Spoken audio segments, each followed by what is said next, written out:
Yo, look at this guy's arm. It's like wax melted all over it, Logan murmured, holding his phone low as he snapped a photo. The flash was off, but the soft click of the shutter still echoed across the dinner table. He and three of EU. His high school buddies had been out celebrating a friend's birthday at Dante's Grill, a family Italian place just off a suburban freeway exit. The restaurant buzzed with the usual Friday night crowd, clinking cutlery, laughter, and smells of garlic bread and sizzling marinara. Their waiter didn't flinch. He simply placed the last plate down with quiet precision and moved on, his eyes never meeting theirs. He'd long learned how to tune it all out, the whispers, the glances, the muttered jokes that always followed when someone noticed the scarring on his left arm. The kids at Logan's table weren't subtle. They chuckled, murmured guesses about the cause, must have tripped into a fryer or bet he played with fireworks, while swiping through the photo Logan had just taken. But when Logan's dad, Mark Rivers, scrolled through his son's phone later that evening, part of a weekly digital check after a previous bullying incident, he stopped cold. The grainy image showed the waiter's arm in sharp focus, burned flesh twisted from elbow to wrist, skin textured like patchwork, with surgical grafts barely blending into healthy tissue. But something else caught Mark's eye. Just under the discolored skin, faded but unmistakable, was the outline of an old military tattoo, an anchor wrapped by a globe and eagle. It was the kind of mark Marines wore with pride. Mark's heart dropped. He'd never served in combat, but he'd been stationed overseas as a medic, and he knew those who came back changed. Some scarred outside, others inside. He zoomed in on the photo, recognizing not just the tattoo but the weight behind it. He flipped through Logan's messages and found the picture had already been passed around, captioned with cruel names like Burnt Toast Boy and Freddy's cousin. A knot tightened in Mark's stomach. He called Logan downstairs. "Where did you take this?" he asked, holding the phone up. Logan rolled his eyes. "That pizza place near the mall. Why? Do you know what this is?"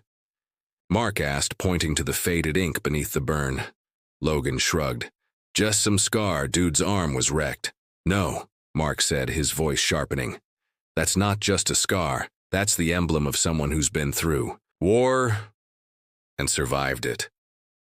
Logan blinked, confused, until Mark rolled up his own sleeve and revealed the same emblem, whole and unblemished on his forearm. "I wore this when you were still in diapers. And I served with guys who came back looking like that waiter. Guys who didn't make jokes. Guys who gave up more than most people can imagine." The smirk on Logan's face vanished. He stared at the floor, the realization beginning to dawn. Mark didn't yell. He didn't have to. The weight of his voice said enough. Before we continue the story, if you're new here, please consider subscribing to our channel. It really helps us keep making stories like this. The next evening, Mark took Logan back to Dante's Grill. The moment they stepped inside, the waiter, his name tag read David, paused mid-step. Recognition flickered across his face. He remembered Logan. He probably expected more, of the same. "Can we speak after your shift?" Mark asked quietly as David approached their table. David nodded, a bit stiffly, and walked off. Hours later, after the chairs were stacked and the floors swept, David joined them in a booth near the back. His movements were careful, like someone used to avoiding notice. "My son took a photo of you," Mark began. "It was wrong. He knows that now. We're here to say that to your face." David's eyes drifted down to his sleeve. His fingers brushed against the fabric, instinctively checking that the burns were hidden. "I've been through this before," he said softly. "Teenagers get curious. They don't mean harm most of the time." "This wasn't curiosity," Mark said, sliding his phone across the table. "This was mockery, and he knows better now." Logan could barely meet David's eyes. "I'm sorry, sir," he muttered. "It was stupid. I didn't think—" "No, you didn't," David replied, but there was no venom in his voice, just tired honesty. "But you're young. The question is whether you stay that way." Silence settled over the booth until Mark leaned forward. "Fallujah?" David's brow lifted slightly. Recognition flickered. Twice. Mostly recon support. You? Stationed in Qatar. I was a Navy medic. I lost some friends out there. David nodded slowly. Yeah, I lost a few of mine too. And a piece of myself, he added, tapping his arm with grim humor. IED outside Ramadi. Cleared the road the day before, thought it was safe. 3 of my team didn't make it. Burns, Mark asked quietly. The shorthand of men who didn't need details. Over 40% of my body. Took 25 surgeries, 18 months in rehab. They said I was lucky. Before we continue the story, if you're new here, please consider subscribing to our channel. It really helps us keep making stories like this. Logan sat frozen, the gravity of what he'd mocked now settling fully. This wasn't just a guy with weird skin. This was a survivor. You're still serving, Mark said after a pause.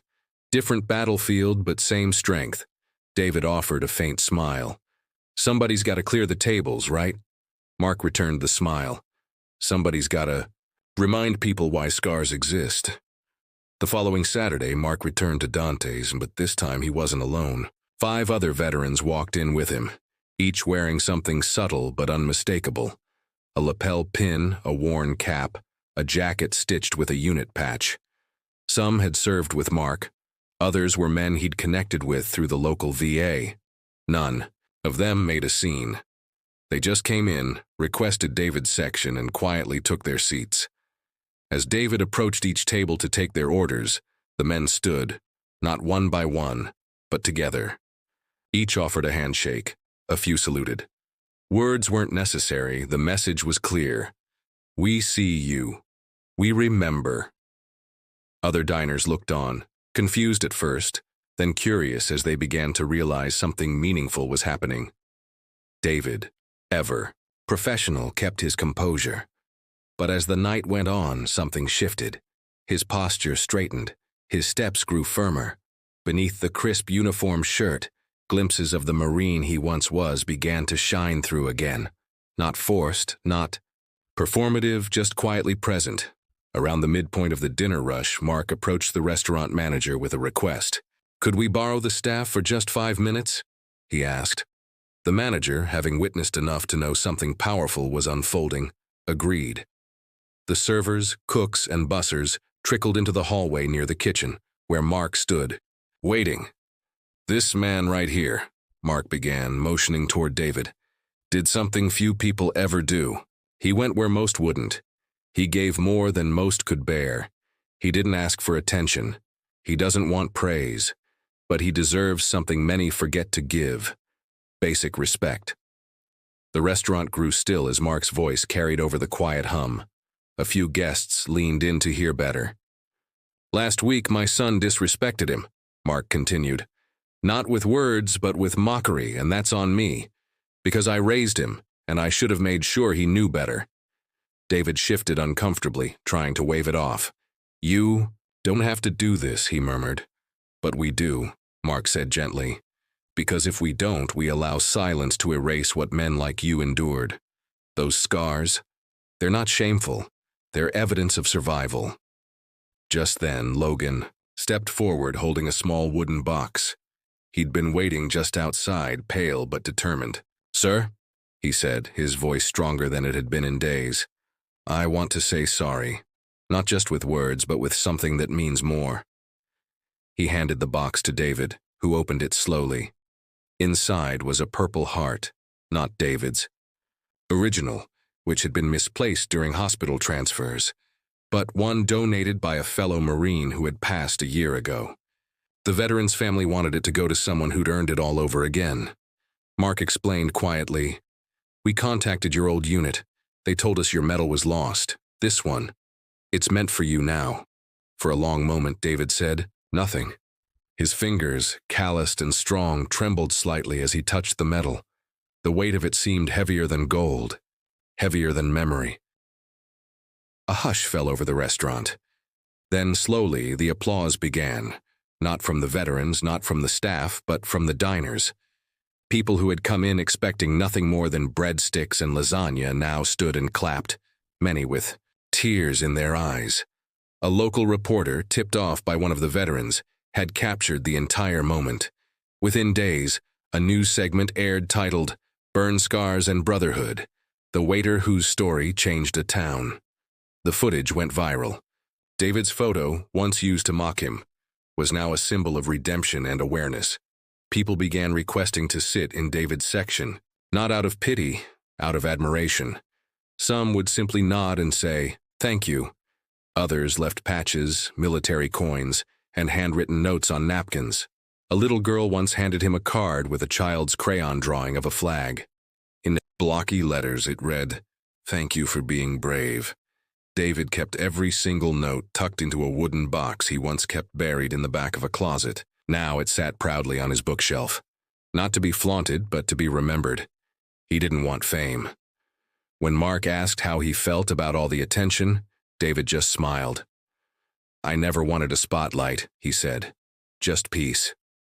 But maybe peace looks like being seen, and still standing.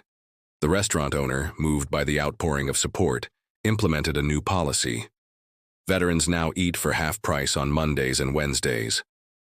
The staff, many of whom had once walked past David without knowing, voted to adjust their own tip shares to support the idea. The owner matched every discount with a donation to the local VA hospital. The atmosphere at Dante's Grill didn't change overnight, but it deepened. Waiters began to recognize the small signs: a certain posture, a patch sewn onto a jacket, a steady gaze. They started responding with extra care, not sympathy, but recognition. David never told the full story of what happened that day in Iraq. The blast, the surgeries, the moments he thought he wouldn't make it. Those were details he kept close. But now fewer people asked. They didn't need to. They saw enough. Logan didn't disappear either. Every Saturday, he came back. Not to eat, but to work alongside David. At first, he volunteered in the kitchen, then at the VA clinic nearby, helping older vets with groceries or reading to those with vision loss. His college essay, "What a Waiter Taught Me About Courage," got him into 3 schools he never thought he'd reach. 6 months after that night, Logan brought in a framed piece, the Marine Corps emblem, engraved with the words, "Earned." In silence, carried with pride, David hung it by the staff lockers, a reminder that dignity isn't always loud, but it's always earned. If you enjoyed this story, please subscribe to our channel and let us know your favorite moment in the comments.